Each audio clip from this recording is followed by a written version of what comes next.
debates in various fields of philosophical inquiry, such as ethics, normative ethics, epistemologies, philosophy of science, ontology, semantics, to name a few. And well, although I have high appreciation for people working on very specific fields of inquiry or areas of research, sometimes I think we should do something like this, sort of across the board, and to advance certain debates. But of course it also means that what I'm going to say today is going to be sort of rich and suggestive. I hope not too rich and suggestive. And it's, but I'm here. I've traveled here to get your input. So, it makes far more sense, I think, with philosophy papers to try to keep it like that instead of coming in and reading your article that appeared a couple of years back. So, without trying to really define ethics or science very precisely in the beginning, I'm just going to point out what I think is most people, philosophers and people who are not philosophers usually don't think of ethics as a science. So the basic background idea seems to be in science studies how things are and not what ought to be or how we ought to act or what we should do or how our societies should be set up or whatever. And whereas ethics, which is immersed in just such questions, is either sort of a creative application of received norms or values that come from something like a tradition, which might be religious too, or institutional, and sort of creative application of those norms in new circumstances which we face every day. Or if it goes sort of further, trying to develop new normative theories, then it's sort of conducted from a priori armchair. So I think this is a fair account. It doesn't include everyone, but I think most people are on board somehow on this. This is why my title, I suppose and hope, is quite provocative. So what I'm trying to do here is sort of take up, I'm going to try to sort of take down this usual conception by identifying a couple of key challenges to the notion that ethics could be a science. So the general line of argument, if you wish, is going to be something like saying, well, ethical ideas or claims or views or reasoning or facts are not that different from other scientific or theoretical claims or ideas or facts or reasoning. I'm not going to deny that there are interesting distinctions between the two.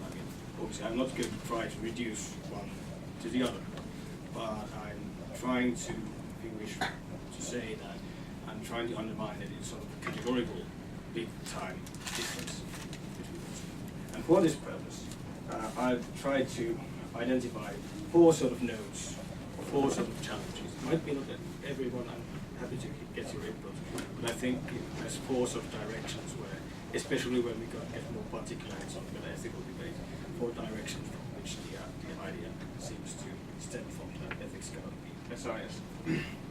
And here they are. So the first is philosophical naturalism, broadly speaking, which sort of has many people think that unless the ethical is reduced to something else, ethics cannot be a science. Ethical facts or ethical claims cannot be scientifically scrutined unless we reduce them to something that's not, that is scientific, that we already assume that is scientifically scrutined.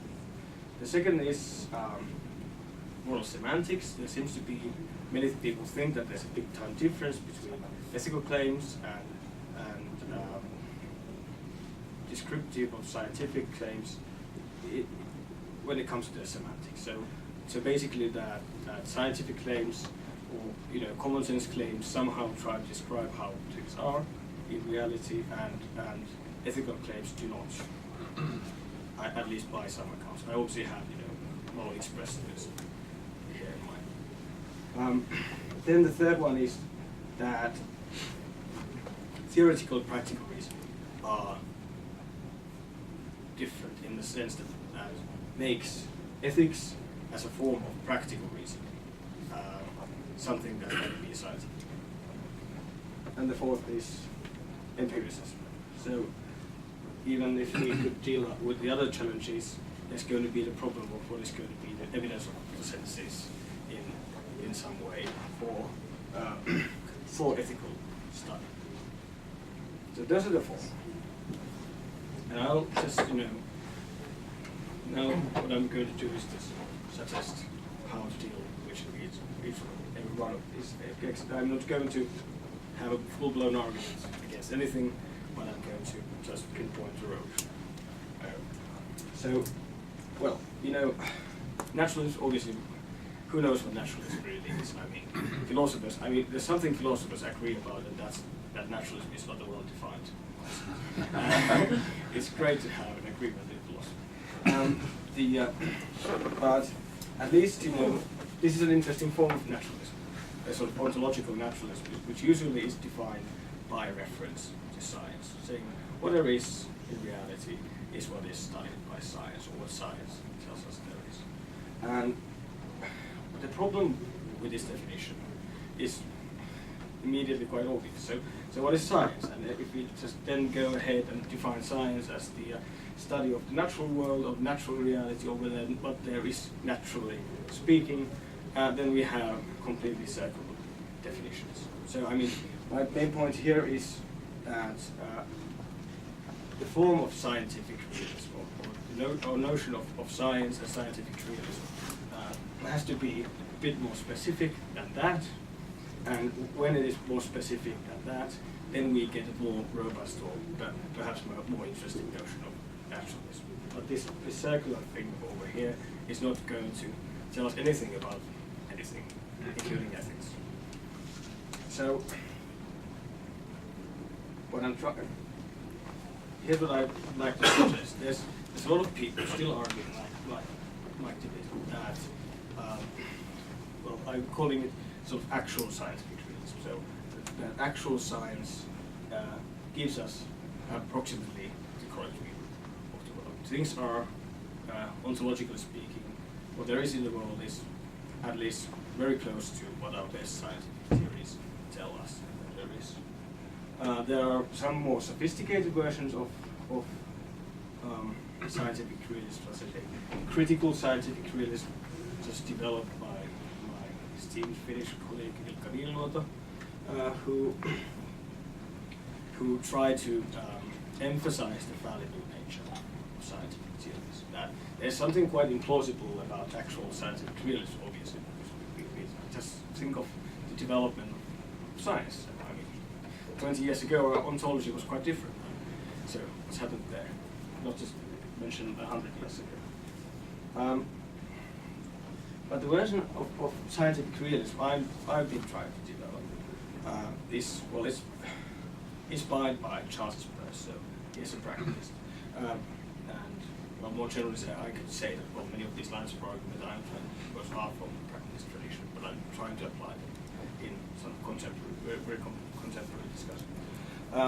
So instead of defining reality or giving an ontology in terms of science, its products or results or even methods, the Peircean direction of definition, it takes the exact opposite route. That science itself, the notion of science, is given some content by referring to an independent reality. So basically, for Peirce, science was just the study of the inquiry that tries to make sense of how things are independent of us. The whole scientific project is underwritten by the hypothesis that there are real things and not just figments of there's not only what we desire there to be or believe that there to be, but there's something independent of us. So that's why it's called, the H stands for Henry class, hypothetical scientific realism. I've used hypothetical realism in some cases, and it's abbreviated as HR. So it's. I think there's a clear dialectical advantage to this position in comparison with these guys. I mean, it's a curious thing about naturalism. I mean, naturalism sort of started out in much of philosophy with Quine. People say that much of the contemporary analytic naturalism comes from Quine, and Quine tried to argue that there's no first philosophy. There's no study, that we should undertake, which is going to show us that science gives us reality. I mean that there's no study independent of actual science that could show us that science really is studying what there is, or the products of science, as in theories, really give us a view of what there is. But that's exactly what David is doing. I mean, he has to have an independent argument for this claim. It cannot be a scientific view. There's no science that says that, yeah, here's our theory and this is how the world is. And so it has to be something else. It has to be, those arguments have to be developed in something that Quine consider a first philosophy. And the advantage, I think, a clear advantage inside the development of philosophical forms of philosophical naturalism,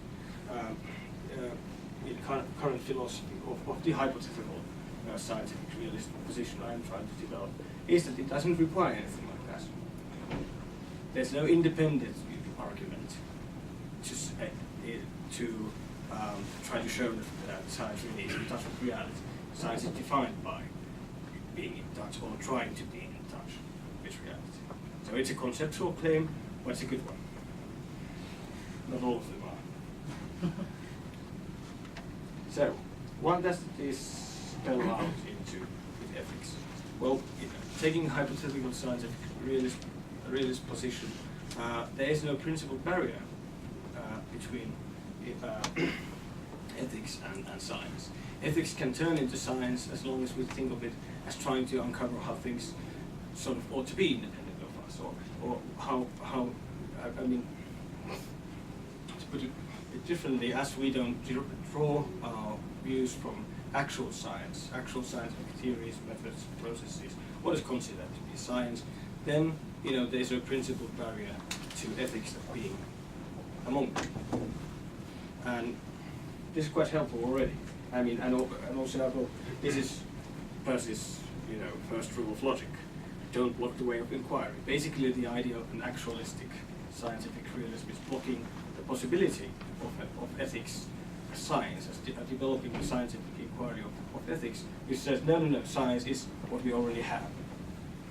It might be blocking all kinds of areas of inquiry in that way. So I think this sort of a position enables us to have a sort of version, a clear, consensual version of naturalism without reductionism of ethics to something else. Or conversely, a sort of anti-reductionism without going non-naturalist in ethics now, which are, I mean, as you know, the usual meta-ethical position is that if you are anti-reductionist, then you have to be a sort of non-naturalist. But obviously, this is not going to be more than a start. So there's going to be a lot. I mean, this gives us a conceptual room of understanding ethics as a science, but it doesn't really show that ethics can be developed as a science. So there's obviously 3 more challenges to go. And at the end of the first challenge, this is a good point to intervene for an intervention. No. We're all on board. Everybody, yeah, that's great. I like Daniela even more. So here's challenge number 2. I have a question. Okay. In Finnish. I'm not a philosopher, okay, but I spend a lot of time in dabbling in these things. But I always get concerned when there's all these terms used, and this is maybe a very naive question, but could you define how you are using science? What does that mean to you, science? It's the study of how things are independent of us. Okay. Yeah.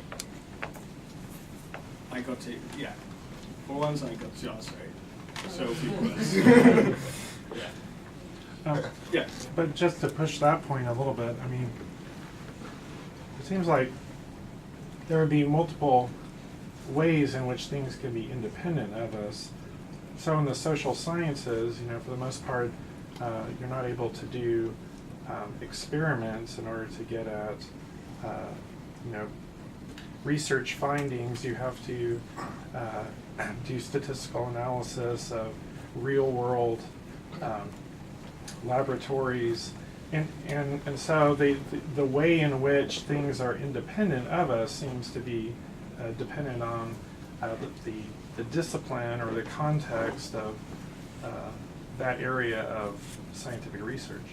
Yeah, well, in general, I guess the notion of mind independence is not a very straightforward. I mean, to get a very, even a sort of, I think, almost clearer and more particular example is that, well, if you dreamed something last night, that's not going to be mind independent, but it's going to be a fact that you dreamed it last night in a certain sense, right? So, I mean, Peirce talks a lot about this, so he goes through a lot of trouble trying to put it very clearly what the notion of mind independence is. Well, he doesn't talk about mind independence in particular, but sort of what does it mean to be independent of? He says independent of the vagaries of you and me, or independent of what you or I or any number of men might think. But he specifies that obviously you're having that dream last night, or are having a certain type of society, for example, or for anthropology to be there. It's going to be mind dependent in another sense. I mean, basically, he tries to say that whether you had the dream last night is independent of whether you remember you had that dream last night, or whether you believe that you had that dream last night. And the way our societies are independent of what we might think of them. Often we think of them as a lot worse or a lot better than they are. So, yeah. And of course, there's conceptual work to be done. It's a fair question. But I think it's not going to be highly detrimental to projects. There's us in Peirce already. My name is Randy. I guess I would like to say that I support the notion of taking some of what is currently thought of as ethics into a scientific direction, but I still have been wrestling with. But I still have to think that the part that goes in the direction of science is not necessarily good. It is not necessarily useful only for good. Well, probably you have some reductionist projects in mind, which is, which always tends to happen. You have evolutionary ethics of appearing somewhere, and then people get all excited and lose track of what we are actually talking about. That's one example, Yeah.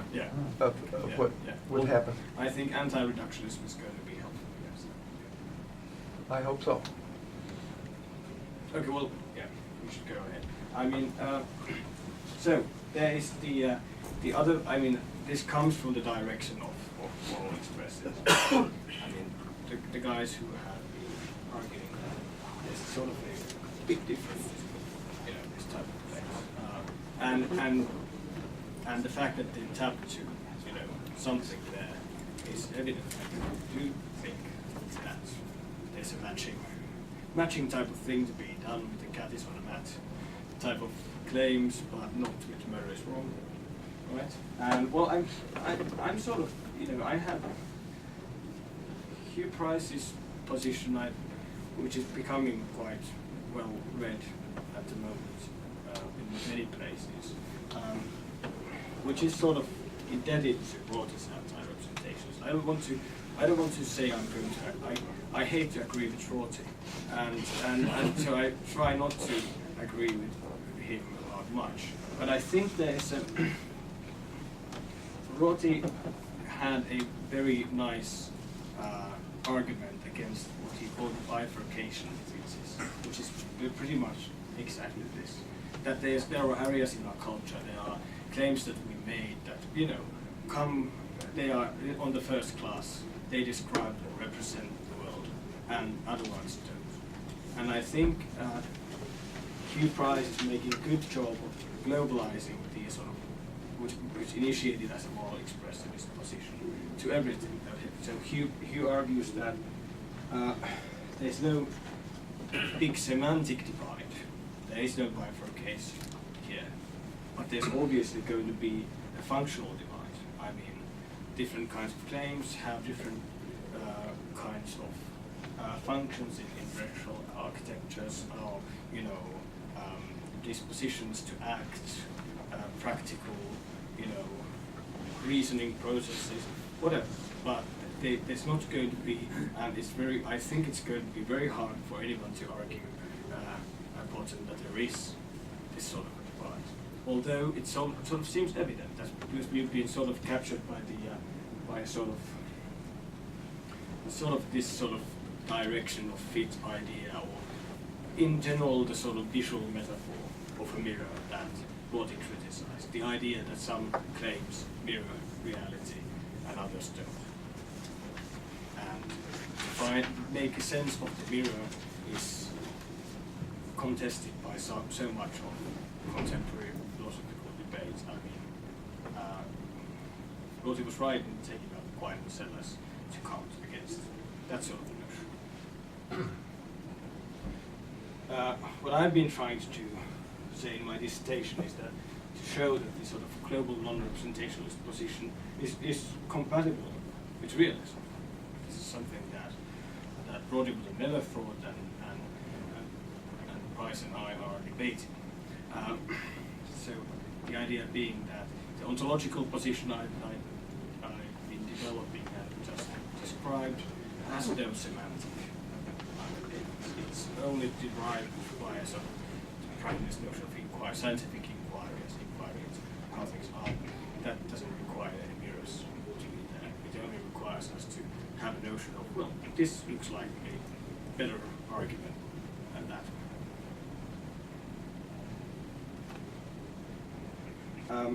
Yeah, let me just go on.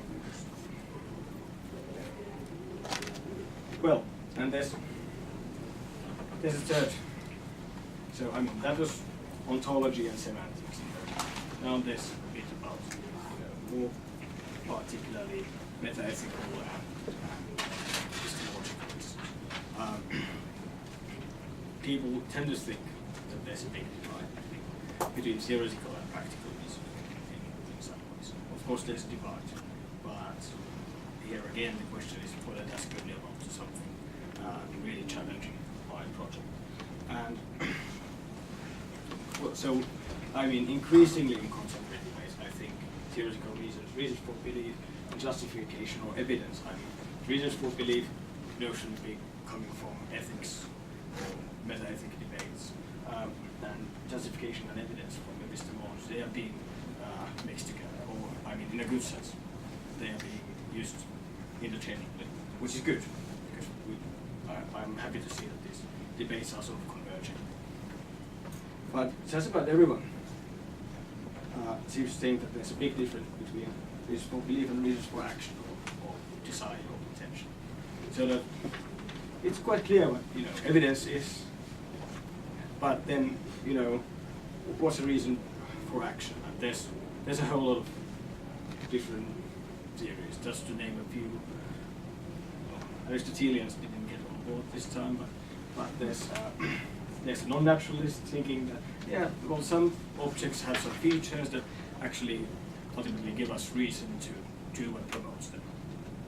Or there is the Humeans, who think that ultimately what we have decided to do is going to depend, reason to do is going to depend on what we decide. And there's, of course, the Kantians, who think that there's something like a practical reason from which we can derive some rules or procedures or maxims or decision protocols or whatever. Well, I'm not all too excited by this, and I want to argue that taking desire there instead of action for now, because it's easier. There's been a lot of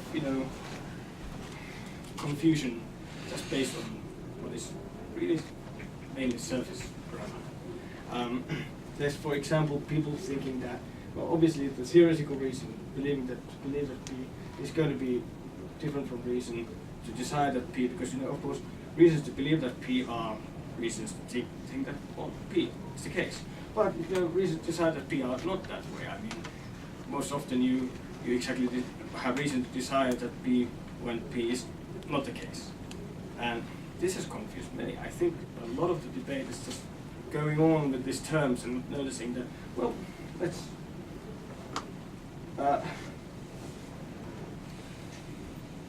just go for a straightforward normative vocabulary. Here, thinking, I'm using the word thinking as sort of neutral between believing or desiring.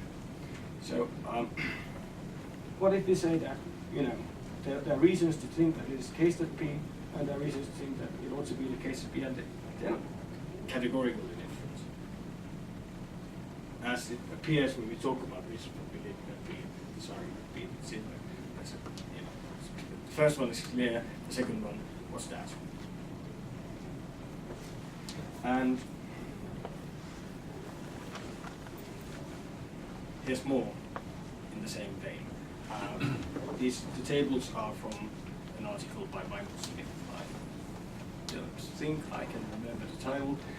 To be fair to Smith, these are not. I mean, this is not what he suggests, but this is the sort of reasoning that people are engaged in. This just to show that.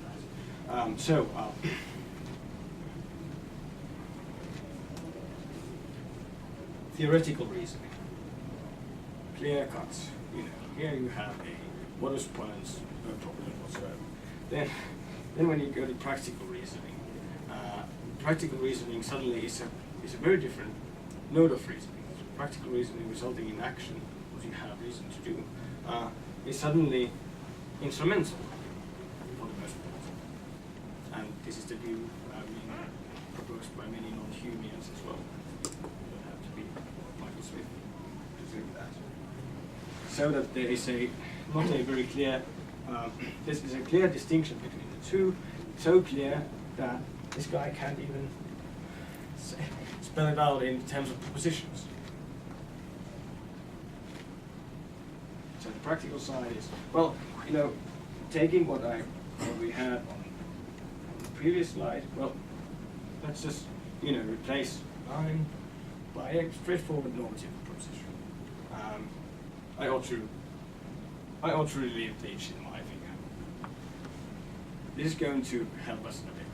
But I think another thing that is going to help us a lot more is to take a cue from Bob Random. I don't want to be saying that everybody ought to be inferentialist, but I think he has a good point in one of the chapters in articulating reasons. It doesn't make such a big appearance in making it implicit. The idea being that here we can see Smith thinking of that and that as the sort of so-called major premises of the modus ponens. And if that is the case, we're going to get mistaken about what we should be putting in.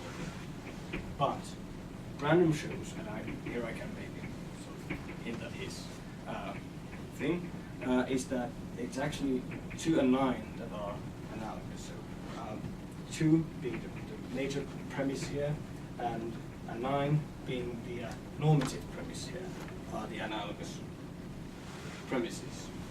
So I mean, in a sense, if you formulate 9 comma here in this way as a full-blown normative statement, I ought to relieve the itch in my finger, and that as the minor premise, and then we can see how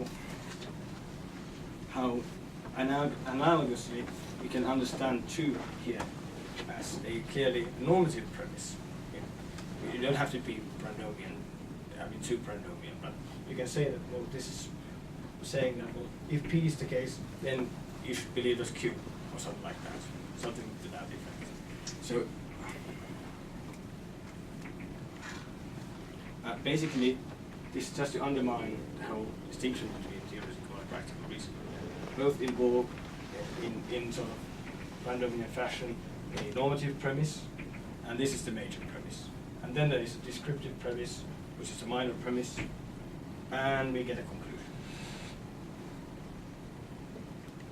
So, I mean, there's a lot about contemporary philosophy. Still, in my view, so we think that there's nothing normative about the modus ponens of this sort. And that's just very curious. I mean, obviously there isn't, if you take this as a sort of I mean, when you have it all like this over there, I mean, when you have premises spelled out, but to derive this conditional, we have to go through some normative procedure or another. We have to take P as showing something about Q. Okay. So that was point 3, practical and theoretical reasoning. Interventions.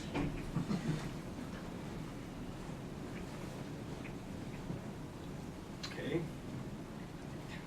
Like a general recipe for translating, so I desire that P into a belief. Sorry. So you have a view that things of the form I desire that P can be translated into things of the form I believe, blah, blah, blah, right? So that like desires are really, can be understood as beliefs of a certain sort, right? Right, yeah, well, that's a... Is that fair? It's a terminological point, what you call a Yeah. belief and a desire. Of course, I'm happy with the sort of the original Humean, Davidsonian, Michael Smithian way of using those words. As long as I get to say that, well, yeah, and you know, this is how I, you know, express my desire. So I might take a cue from expressivism there and think that, you know, normative claims of any sort are expressions of desires or whatever.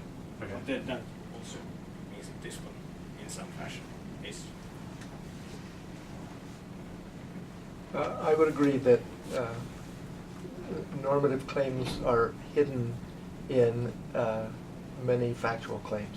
Yeah, and this, especially inferential, that's what Random is good for. I mean, he shows how, you know, the inferential norms are embedded, or the sort of entitlements are, and so forth are embedded in, say, conditionals. Of course, conditionals being his prime example of exactly that. So, the final one, and this is just to point out my idea. Of course, well, even if I'm right, surely there's nothing like empirical evidence for ethics. And this sort of idea is supported by contemporary non-naturalists who often rely on intuition, especially those who are following more intuition, which is sort of intellectual a priori intuition. There's a lot to be said about how ethics is connected to mathematics. It's a certain, I think it is formal in a certain sense, but I'm not going to go there. Here, I haven't worked out that, if anything. There's a lot of recent work, really interesting recent work done by a couple of institutes that views emotions as analogous with perception, or even as a form of perception. It has many of the same features. It's spontaneous, non-inferential, it's conceptual pattern, so it involves the object of it, for example, but it can also be non-inferentially justifying in the same sense that perception is. And if we can turn this, I mean, and this debate is going on in ethics, so I mean, they're talking about emotions as being possibly non-inferentially justifying ethical claims. So if that can be made plausible, well, there's also Peirce talking about emotional intelligence. I think there's a lot of stuff with him that could be brought in this discussion. if that can be worked out, there certainly is the empirical aspects of ethics available. There is an obvious question, which is the, I'm calling it the causal question. I mean, well, you might then say, well, yeah, but if you have certain feelings about some object, like you witness something, or read about something, or imagine something, and it gives you a certain feeling, is that going to be caused by the moral feature or whatever the action? I think this has the air of a huge, counter move. But my idea is that it's actually going to be a case, just a particular case of the what gets called the problem of perception at this point. I mean that there is no distinguishing from the immediate subjective point of view whether or not my seeing a red ball was actually caused by a red ball. But this doesn't mean, contra Hume, that we cannot derive objectivity in such matters. And the whole idea of if you can derive objectivity about the redness of the ball or the brownness of the table or whatever in some fashion, like induction, I think would be a nice tool to use there. It's not going to distinguish the moral case from the ethical case from the ball or table type of case.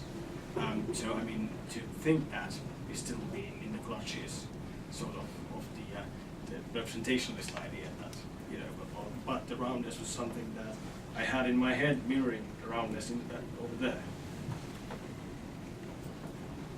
Okay, and that was the point. I'm still in time, so yeah. Can you just go back to the previous slide if you could, just so I can see it in passing? Yeah, and I'm sorry, the screen's It's very hard to, sometimes hard to see the cursor. So the line that we just took on this last one was there was a concern that ethics can't be an empirical science. Yep. And then we moved to, the way we're going to go is we're going to rely on some form of operatic intuitions that we're going to use as emotional evidence with respect to ethics. No a priori, no. Good. I mean, no. Okay, then what's the difference with this emotion business? I mean, isn't the same grunt? It's a posteriori. It's the Emotions same grunt, are part right? of our experience. It's empirical. But an intuition is a judgment without justification. It's a vomit of intellectual vomit. Right. An emotion is no different. It's an experience with no justification. It just happens. Right. How are these? So how are these to be used? So is perception. I mean, Perception. Perception is subject to other perceptual modalities. That is, I can cross-test. But what's the other perceptual modality for anger, for disgust? I mean, I can touch to verify my vision. We don't just accept what we see, right? Right. Quite true. We can test it. Yeah. So, but emotion? Emotion. Well, you can test if you have the same emotion reading the same book by Dostoevsky a year from now. But where? I don't see how this gets us into anything that looks like ethics. So you and I are both disgusted when somebody else beats up his wife. He, however, has great feelings. Right. So there's lots of evidence every time he beats her up that he's doing a great thing in the universe. Now, how is it that we're going to find objectivity in that mix of emotions? Right. Well, some people are colorblind and other people can't see. So, I mean, how is that we're going to find objectivity? Okay, but to make that analogy work, we've got it. So there's a way that we can say that this person is colorblind. We can because we have a variety of different motor perceptual systems, not only our own, but other technical ways of measuring light waves and so forth. Right. To say that this person's not detecting Right. something. Yeah. Where's the analogy for emotion? Well, you can see that the guy beating his wife is not really detecting something. No, he's detecting say joy. He He feels great. Yeah. Well. Yeah, all of us love to be masters. I mean, Stanford prison experiment showed us that. If you Yeah. put us in the right situation, we love to torture others. Right. Well, I mean, I don't okay, I'm not ready to admit anything of a big distinction here. I'm just going to say that obviously it's much easier for us to gain objectivity, or at least the appearance of objectivity, consensus, something like that, about some matters rather than others. Okay. But in a sense, I would be happy to say, well, your example is just like, people 500 years ago thinking that the Earth is flat. That's not going to count against. True. I guess the only thing I'm wondering is in those cases we have a variety of ways that we could explain how we might test the veracity of our perceptions. Right. I don't see the analogy with emotions. Well, I think there is no relevant analogy, but of course, ethics, unfortunately, is so much less developed than many of our other areas of inquiry. That's largely because of philosophers being. No, and I agree. I don't like emphasis on that much myself. Yeah, it's a good question, and there's lots of conceptual work to be done by way of sort of saying what's the sort of emotion we're talking about and what's the object there, and but people are working on that. So I mean, I'm quite optimistic in that they are getting stuff done. So it is not that different from perception, because perception can fail the same way. Others are not going to perceive the same thing. Well, it's true that both involve disagreement, but to use your definition of science, because science is the inquiry to find out what is real. Yeah. So it would have to be into the inquiry of what is real concerning goodness. Like, because it's just not what is it's real. going to be the inquiry into is murder wrong, or should we have a society where education is free? Okay. And the potential evidence or evidential standards, the things we're going to look at are the emotional responses of human beings with respect to certain cases. Well, yeah, sort of. Well, we have to keep. I'm sorry. Yeah. Actually, Keep that thought. I mean, I let's want get to back partly to it. respond to Mark, and it seems to me if we're regarding science as something that has also emerged historically, and if something like 3/4 of the time of the scientific experience we've had has been under the mistake of the naturalistic fallacy, then obviously we haven't been looking for other ways of verification, because we've assumed that there were none, and that any such would be barking up the wrong tree in that direction, where we had to look there anyway. So, given that science is itself something Right. that has emerged historically and recently, then if we offer ourselves more time, having no longer bought into the delusion that the naturalistic fallacy is preventing us, we're no longer putting an impediment to our inquiry, we're merely inquiring. The fact that we don't have new ways of cross-referencing is merely an indication that we haven't invented the laser in this area or something. We haven't opened that particular. I'll be unable to tell you like whose emotion when is going to count as evidence. I'm quite as unable to tell you whose perception when is going to count as evidence. I mean, in general. Oh, But of course, there's ways. I mean, of course, I think this guy is a good guy. He's reliable. He has reliable eyesight. He has reliable moral. Yeah. But I mean, Mark's point, though, I think is a very good one, though, which is that if we hear something, we will frequently check it with another sense. We will engage in that, and that goes well beyond the scientific history, and in fact might be part of the grounding of much of our scientific history too. But it is the case whenever I'm really mad at something, I read the paper, I get outraged. I suddenly look for reasons for my outrage. I don't just take the outrage and bathe in it. I do that too.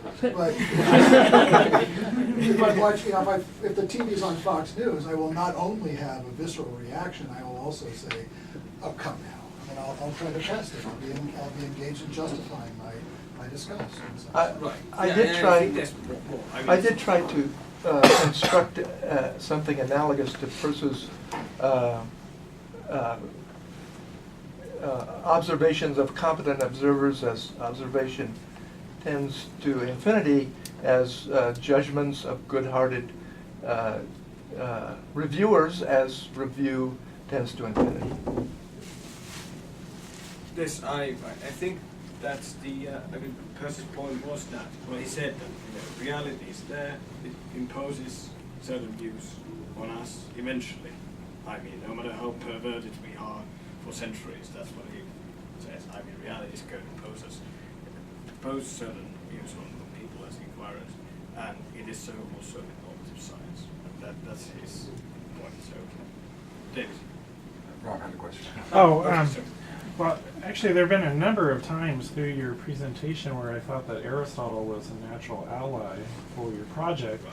but especially on this last point about the emotions, because of course he's very interested in the rightness or wrongness of our emotional responses to morally significant matters around us, and it seems to me that it fits in well with our experience. At least if you're a reflective person, you have the ability to second guess your emotional response to something, and we don't just emote. We say, "What was I right to take? Was I right to be angry with such and Right, such?" Or, yeah. and I mean that's a way in which we, in the same way that I happen to be somewhat colorblind, and so when it comes to blues and greens, I'm not going to trust my perception. I may not trust my perception with respect to certain emotional responses Right. analogously. Yeah, I think that's a perfect analogy, and probably I'm too ignorant about Aristotle here to give a good comparison with, say, whatever Peirce said. I'm ignorant also about Peirce's exact development of emotional intelligence. I think there's a trajectory there in the history of philosophy that's been buried for a while in between, and now it's just getting a sort of more traction, more attention.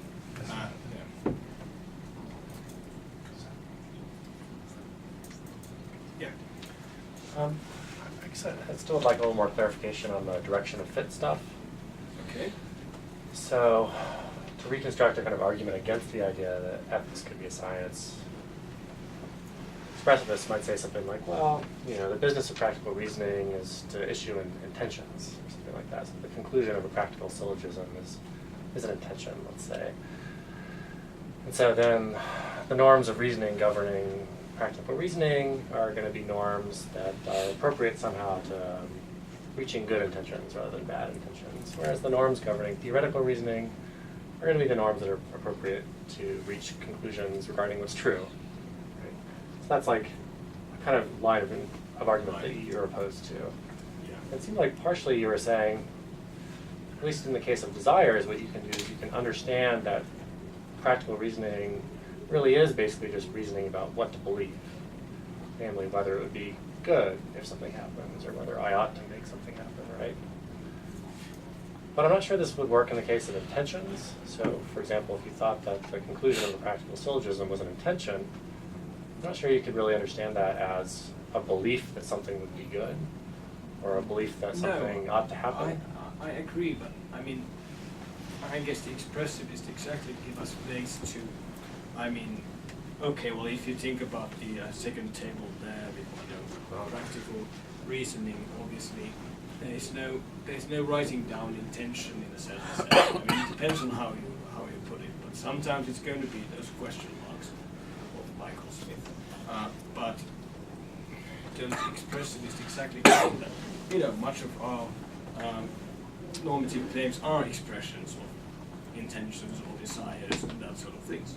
So I'm just going to give everybody the liberty to write their intentions in old claims or whatever. It's not always going to work. I mean, there are cases when it's bad, but that's really also that's the case when you are already thinking about psychological states instead of arguments, right? Yeah. Also concerning truth, well, the expressivists are the friends of the deflationary account. So obviously, I can say that, yeah, both are, the conclusions are true in the deflationary sense. I mean, that's what they are. I mean, it ought to be that X is true, and it is the case that X is true. And here we go. I mean, for you to say that, well, there's going to be a difference there, you really have to have an account of that difference. And I think that everybody after Rorty should admit that there's no such account available. You're probably not going to be satisfied. I'm sort of, obviously I'm trying to also push the buck here and find who's going to be responsible. I mean, who needs to argue for their view? I'm not sure the Rorty style arguments are going to establish that intentions are sort of can't be understood as beliefs or can be understood as beliefs. Yeah, no, Those are really different kinds I'd of- agree. I'm happy to. I mean, there's going to be because they have different roles in practice. I mean, in the rise of action, in the sort of Davidsonian style. Right. I'm happy to keep these distinct, but in many cases the intention could be expressed as an ought claim. A very broad intention of mine not to murder anyone in this room could be expressed by myself as, I ought not to murder, or murder is wrong. I shouldn't murder anyone here. That's right.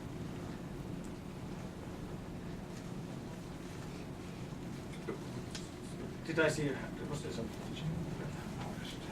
Well, I'm just going to show you just to recap.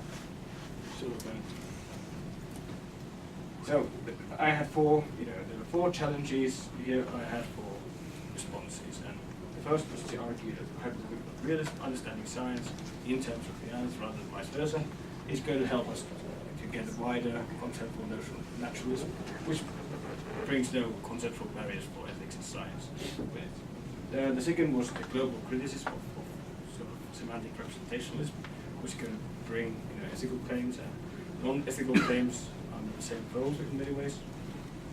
And the third was the understanding of theoretical reasoning as involving norms and practical reasoning as involving similar norms in a similar place. Actually, if we think the premises clearly, so that there is no, the distinction, if there's any, is going to be that practical reasoning leads to intention, for example, and theoretical reason leads to belief, but both involve normative premises, and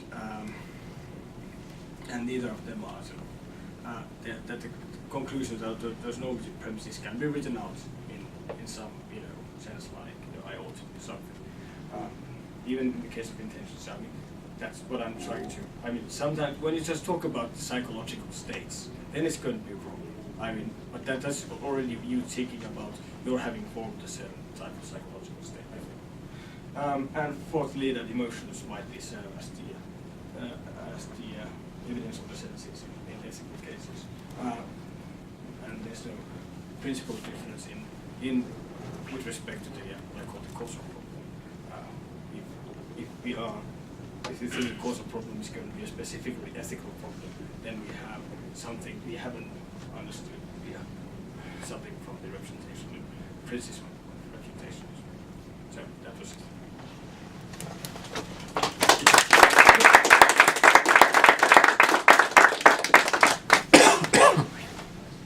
Let me grab some more water. Sure. Yeah. This definition of science was not quite phrased in this. The way things are independent. The way things are independent.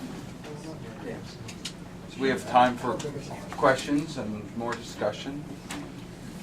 We all voted and we don't share your view about murder, so you should be very careful around the rest of us. Right. Yeah. There's no need to sort of. We're still looking for evidence. Yeah, we don't. There's no need for polite questions. So if you feel like you don't want to ask any, you don't have to.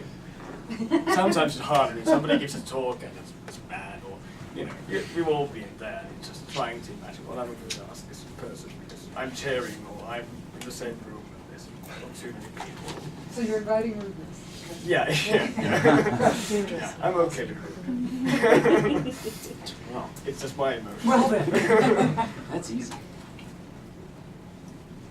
So you're inviting Rude? Well, perhaps not, you rude. Yeah. Yeah. Well, and so I'm just because the things I'm hypersympathetic to the project. I think the project's cool as can be. And I think you're right on those first 3 points, that moral, or the semantic business has always been silly, and the business about the divide between theoretical and practical has always been somewhat silly. And of course, these classic forms of realism themselves are a weird a priori position. Right. But I guess what I'm wanting to see is, if we want to say it's possible, so all we've done up to now is we've been to say, well, some of the barriers you guys thought were there aren't actually present, or there's no reason to think that they're present. So in a kind of barest possible sense, ethics is possible as a kind of science. But let's make it go from a can to a might or a may. Like, could we actually do this? And so the way to do it would be to say, well, let's make a hypothesis. So let's do it something that's supposed to be straight up, right out of those 10 Commandments. Hypothesis: murder is out. Right? Yeah. Which, no, that one's too easy. Okay, we'll do that. Killing people, and we won't even worry about the exception, except in something that's moral law. Right? Or coveting your neighbor's wife. So we have a hypothesis. Now, to be science, the next step is we've got to take that hypothesis and convert it in such a way that there's actually empirical testing. So what's the so I guess the way to do it is, what would the null hypothesis be? How do you actually set this thing up as a scientific experiment? I think that the analogy with that kind of proof is misleading us. There are other ways that that science advances rather than just by testing hypotheses. For one thing, if that statement, murder is wrong, might lead to more useful explanation in a remote field, that would also be something that would lend credence and authority to the original hypothesis. But you don't accept theories on theoretical virtues until you've received some confirmation of the theories independently, because there is a value. I mean, surely it is the case when we have options between theories or between research programs, we do at that moment move to theoretical virtues, and fecundity and fruitfulness and simplicity and all of those things do count at that point. But they don't count if you're testing a claim, and that's a different sort of thing. So if you're testing a claim, is murder wrong, then you're going to have to come up with something other than, oh, well, it's really useful for us to believe that murder is wrong, because that proves something different than the claim that murder is wrong. How about murder is wrong is not part of the science of ethics? Well, then what is? I thought of a few other things, like what about the strategic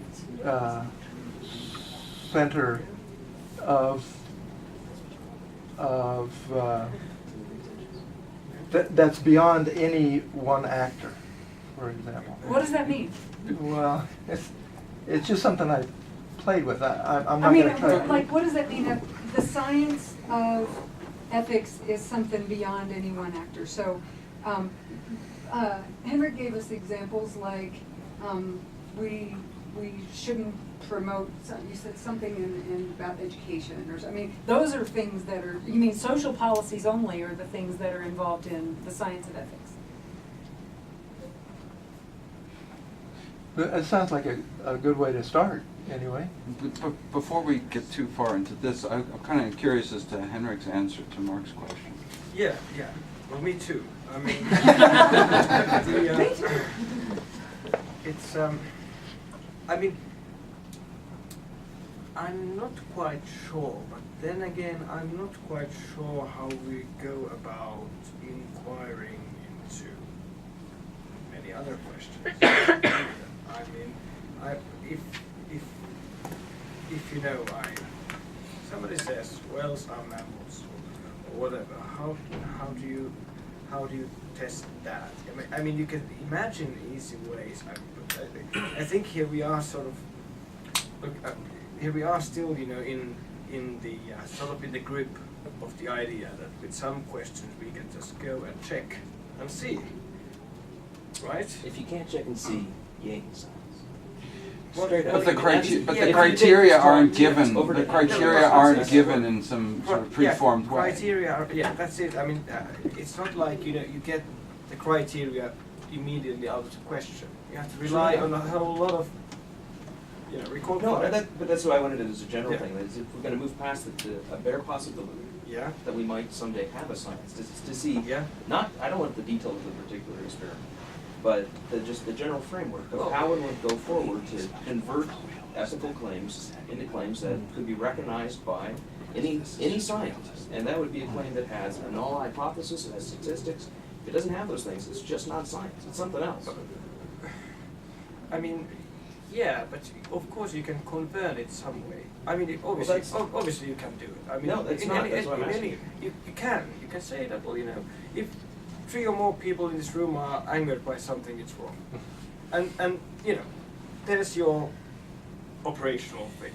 And then, you know, it might turn out that that's not quite right. Well, Quite.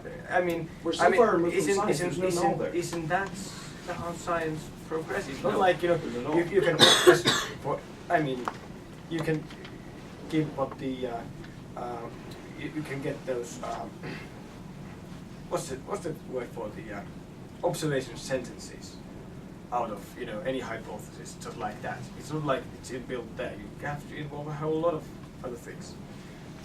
So I mean, so I might give you murder is wrong. Murder is angered by at least 3 people in this room. I might give you that observation sentence. Then you say no, and then we just start the debate. And that's how not science. the debate. The debate isn't Well, you know, to do old school as- philosophy of science. The question is about real science. And in real Yeah. science, when you formulate a hypothesis, the next step is that hypothesis has to be formulated in such a way that you can formulate a null, because it's the null that you test. So if you have this positive hypothesis that anger is I'm indicated, quite sure I know what you mean by null here. well, that would be our problem. Yeah. So the null hypothesis is you're not. So if I have a hypothesis, chickens are fluffy. Yeah. My null hypothesis, chickens aren't. Yeah. And the null is important because it's the randomized hypothesis. Right. And if it's Yeah. that's the Yeah. one that we can actually form statistics to read off the probabilities that allows us to understand Right. the evidence. And so if you can't take a hypothesis and convert it to the null, you can't formulate the experiments in such a way to assign any probabilities, Well, you can't do well, I'm here's science. my- not sure how that can, I mean, the proposition murder is wrong could be stated as a null. Murder is not wrong. No, but that's the mystery often in science. It isn't just the not, it's how to put it in such a way that it's now a randomized hypothesis. Okay. What's the Then I'm missing randomized something. hypothesis? Yeah, well, that's something I haven't figured out properly yet. And obviously, I mean, we're talking about the possibility, and we're talking about how to go actually in that business yet, unfortunately. Yeah. Sorry, I've taken way too much. Other people No. play with I you. mean, I do appreciate your point, of course, yeah. But old school Yeah, philosophy of just point. science might be the way to approach the first baby steps in new science. Yeah. Old school philosophy of science observations, it says all that stuff is old school precisely because it's dead. I mean, we don't talk that way anymore. That's logical, it's old logical empiricism Wow. stuff, you know. Because that would it's presume built that on you could bad philosophy of deduce your language. observations from a set of sentences. I'm not saying we go back to false ways of doing things, I'm just saying that to. That seems good. But that's what we're all I'm about. gonna stick to that. Here, here. But at the same time, by saying old school philosophy of science, what I mean is that if we're still dealing with a baby science here, which is what we might have, and the claim murder is wrong might be as advanced a theorem as any possible claim that science has not yet discovered. Yeah. And obviously, we may not be able to achieve that with even the science that we're currently working with. So if we're trying to see that we can get this particular science up to speed with our current understanding of it, maybe we need to take baby steps. Well, but this is why I was asking those, because this is precisely where like a lot of good philosophy of biology, philosophy of physics takes place, is looking at precisely those sorts of questions that we're not really sure how to translate or turn into science. And that's where the philosophy is helpful, thinking about how to understand evolutionary theory in such a way, or populations, or population dynamics, reproduction. in such a way that it could be quantified and we could translate otherwise general ideas that we want to investigate. So we want to investigate ethics. So how to translate those ideas into something that ultimately is testable. But that's why I was wondering, as the philosopher, to give me that first scaffolding of how we would proceed. The reason I always want to go back to old school is to look for principles first rather than we try to just arrive at a theorem without starting with principles. You're just pressing on the old school because you're old. It seems what's also going on in this question is that it's a presumption in Mark's question that we have all the methods of science now in place, as if those methods hadn't been evolving for quite a long time. And so his question, his test question to you is saying, show me how your proposal can live up to the methods of science, which are what science really is. But that's not how you define science. Biology, and that's not quite going to be the methods of biology. But the methods are there's a sort of feedback loop, right, between the methods of science and what it's seeking to achieve. So I mean that's why I suggested starting out with 3 people being angered in this room, and then have the feedback loop. That's how it's going to develop. I was like going to say no, that doesn't sound to me right. Then that's how. Yes, I'm scared of that because people are evil. It's not a place to start. So I'm very intrigued actually by this broadened conception of science that you're talking about. But one thing that I was wondering about is the evidentiary weight of tradition, because in Aristotle, just to bring up that analog once again, the received views that have already shaped us have a kind of evidentiary significance, and it is the case that when you have students come into a course on ethics, it's not like how they come into a course on organic chemistry. They've already been shaped by a moral tradition that has given them certain views, and the question I would have is, in trying to make a case for ethics as a science, what is the evidentiary significance of tradition and how it has shaped us, how it's formed our views up to this point? Because that seems to me a very different sort of orientation toward this question than talking about my emotional response to this particular happening in the room, and whether we can figure out scientifically what ought we to do in relation to that. See what I'm saying? Yes, that's a good point, and it's interesting to learn that aspect of Aristotle. Coming to this, I hadn't thought about it, because obviously. Well, let's take Peirce. Peirce argues that his view about common sense, and this goes to much of morality, is that it must be quite true. Otherwise, it's been vetted by such a long history of our development that most of our common sense beliefs must be sort of approximately true, and science really is trying to make them far more specific. So common sense vague, science specific, and the same seems to be the case on the moral side. Peirce argued for what he called sometimes conservative sentimentalism, which was his idea that was basically his notion of conservative sounds bad there, but he was quite conservative, obviously, racist and so forth.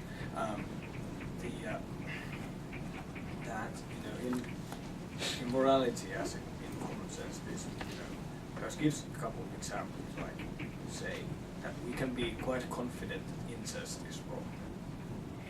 That's what he said. But everything is fallible, so even common sense in principle, science could show that some very deeply entrenched common sense claim is wrong.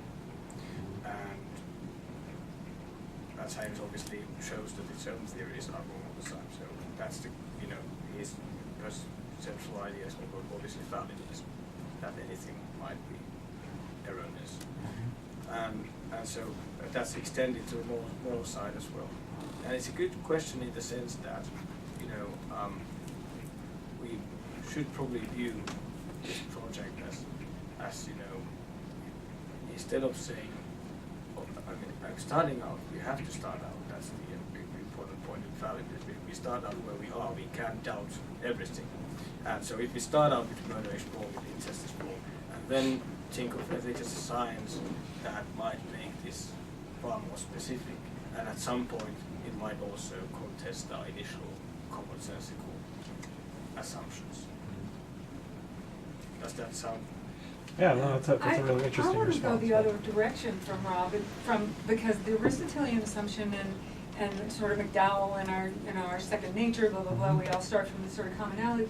But I think one of the things that makes it difficult to accept emotions as evidence of rightness and wrongness, or goodness and badness, or whatever we're going to call the moral category, coming not from a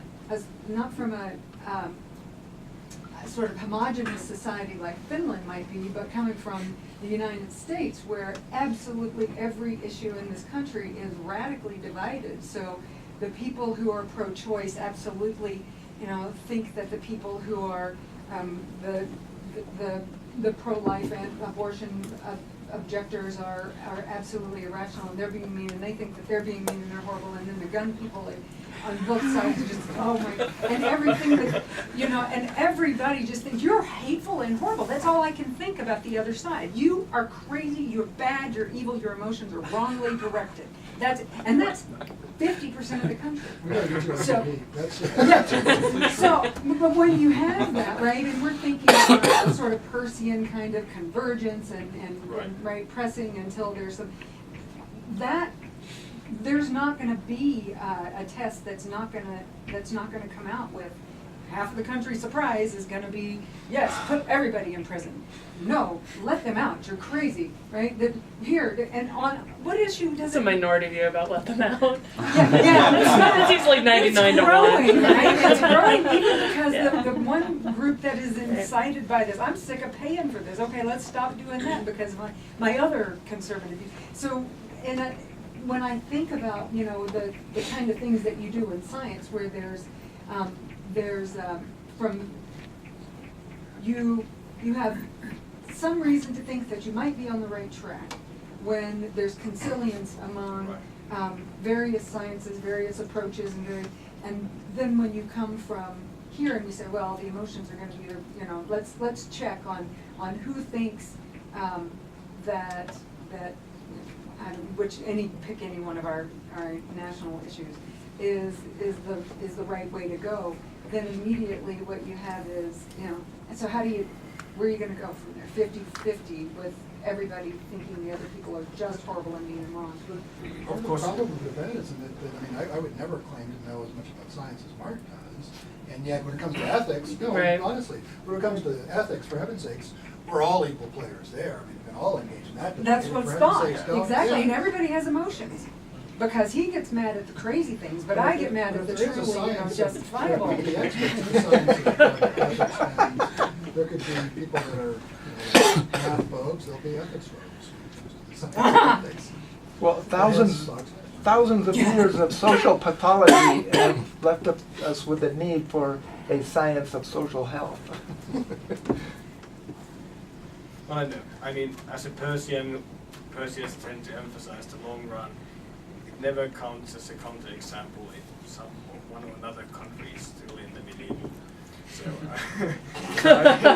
it's and I was talking But we about any specific are all country. in the Finnish philosopher We all comes and think calls people- the US. Yeah, of course, there's reason to suspect, there's reason to also to think that things are going, over some questions, like human rights. Yeah, Americans are against it. Yeah, that's true. It looks like they are mixed. They'll accept for themselves. That's right. No, Yeah, so I would like to think there would be some sort of consilience from various directions. Yeah, There is- but obviously, ask people how many of them, know that Earth revolves the sun. It's Yeah, we it- also it's don't know that here. Yeah. So, Yeah, you mentioned at the beginning that you'd been, or it was mentioned that you were at the New School last week, and I wondered if you were able to talk to Nicholas Longlitz, who teaches there. He's an anthropologist, but he also is a medical doctor and just wrote a book on neuropsychedelia, in which he talks about a lot of these issues, having been a test subject in the lab on testing humans with psychedelics, which has kind of reemerged after what he calls the decade of the brain. And he brings up the problem of placebos as baselines and in scientific method. And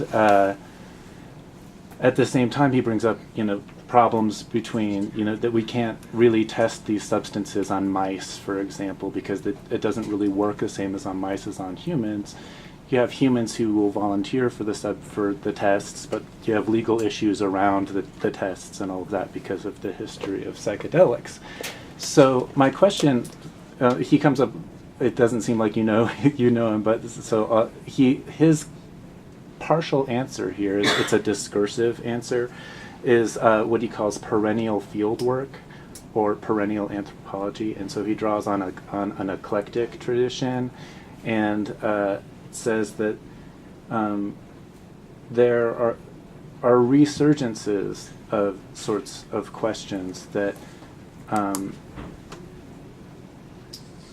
have to come up again and again and that don't get to be solved once and for all. And so it seems like there's, both between ethics and science, the way that you're talking about it, there's a temporal element that Rob's question kind of got at with tradition. And I wonder if you could just talk about the necessity of temporality in the way that you're conceiving of this meeting ground, right? Because you keep coming back to like, well, yeah, we'll work it out eventually in time. It'll start with 3 people here and go to here. But is that temporality always just a sort of linear going off into infinity of infinity? Right. Well, yeah, it's a good question in the sense that, well, obviously, inquiry is temporal, so it's going to take time. But there's, sometimes the sort of Persian idea of convergence or end of inquiries being emphasized. It's not. It wasn't likely his view that even some ideal conditions that like convergence. So, because that would be sort of against fallibilism as well. Because you constantly can get back to sort of in circles. So there's a new development that leads to some sort of methodological advance that's going to lead to a whole lot of new theories or views being developed, new tests and whatever, and then they're going to show some weakness eventually in that methodological paradigm. So it's not straightforward. Obviously, it's not an arrow to any direction. We have about 5 minutes left, so. I don't know. I'm kind of seeing this from a few different points. I liked what Mark was saying. Like how do you then move this forward? I feel I agree with those first couple premises and really making the possibility for it. And I think that's great. And it's now a question of like, okay, what now? And that I think there have been enough examples where you don't have to just kind of like leave that up to, I think you can go further with that, and that's something I like. One of the questions that I have, and your point about tradition, I think was good because I think it actually moves you as a suggestion on how to move forward, because your operative definition is that it has to be how things are independent of us. I feel like that might be it sounds like a trap with going through emotions or kind of trying to get that, I don't know. I guess that's one of the questions that I would have with that. Like, how do you see that as an issue moving forward, as not kind of falling back into subjectivity, but and actually being independent of us? I think one of the issues with the tradition is that could then devolve into like a historical relativism. So like, what is what directions would you like to see this project move forward? Because you've done all this work and given so much thought to it, on how you could look at things over time, see the stable presences. Because I mean, it's obvious that ethics has had a stable presence in humanity, in history, throughout cultures and whatnot. So what are some ways to, because I think what Mark was trying to get at is you have to have some kind of way of testing or a way of inquiring into the subject in order to come to some kind of consensus to then kind of further the conversation along. So how do you see this project moving forward kind of in that way? Okay, well, I guess, methods obviously are results of science as well. And I guess that's I guess that's the key question we were sort of debating here, about how to do that. Right. And well, what they're going to be, but I mean, how, if as you pointed out, ethics has been there for always, and if we now might be say I'm right, and we are now at the point where we could actually try to start to think about it as a science, that's good. It's still going to take a lot of time for us to have anything going on methodologically speaking. I mean, you have to start somewhere, you have to start where you are. I mean, there's no other point of Well, view. I guess I'm asking Might sort where of you would combine. like to see that go, or where you see the possibility of it going from here, because there have been a number of other like life sciences and human sciences that have wrestled with a lot of these difficult questions, and some struggle more than others. I'd say clinical psychology is one of those. But you have other sciences that have really wrestled with those difficulties and kind of moved the conversation forward, so you don't necessarily have to reinvent the wheel. And so I'm kind of curious, do you feel like it has to start from square one, or are there steps that can be kind of left over? Yeah, well, usually I guess you can sort of get stuff from the other place, but I mean, you have to sort of start from somewhere, some development. So I guess I'm asking where do you because want to, sometimes where would you start? Sciences you mentioned have in some respects been sort of, I guess, offshoots or results of other sciences, right? And with ethics, it doesn't look like it's going to be quite that way. So I mean, in that sense, it's going to be a bit of a different question. I mean, I mean, in some way, it's going to be square one, but then again, we are not in square one. I mean, the square one is going to be all we have so far in ethics. I don't think there's going to be any other response available. I think on that note, we should thank our speaker.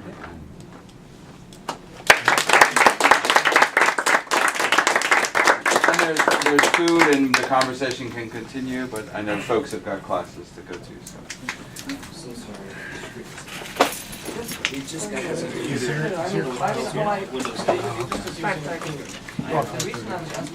Well, I've got almost Hey, how you doing? Doing all right. How about you? I need to turn this off here. Yeah, there is. Well, it's really basically the same, but it's just sometimes.